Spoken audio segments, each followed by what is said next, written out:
നമ്മൾ ഇന്ന് chicken fry ആണ് ഉണ്ടാക്കുന്നത്. ഇതിനുവേണ്ടി നമ്മൾ 1/2 കിലോ ചിക്കനാണ് എടുത്തിരിക്കുന്നത്.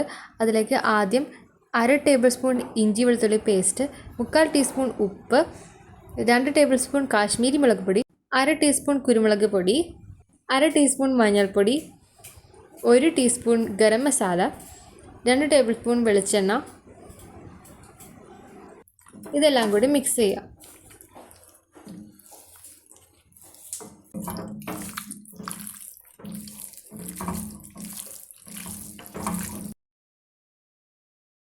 ഇനി ഇതിലേക്ക് 4 ടേബിൾ സ്പൂൺ കോൺഫ്ലോറും 1 മുട്ടയും കൂടെ ചേർത്തിട്ട് മിക്സ് ചെയ്യാം.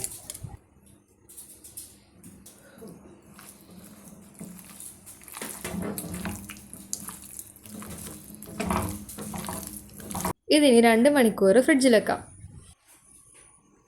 ഇനി നമുക്ക് ഫ്രൈ ചെയ്യാനായിട്ട് പാനിൽ വെളിച്ചെണ്ണ ഒഴിച്ച് ചൂടായ ശേഷം അതിലേക്ക് കറിവേപ്പില ഇട്ട് വറുത്ത് കോരുക.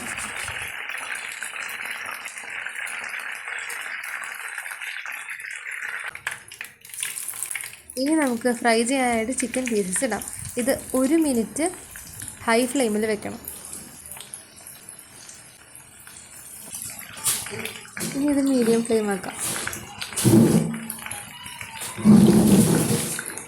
ഒരു 10 മിനിറ്റോളം തിരിച്ചും മറിച്ചിട്ട് ഫ്രൈ ചെയ്ത ശേഷം നമുക്കിത് കോരിയെടുക്കാം.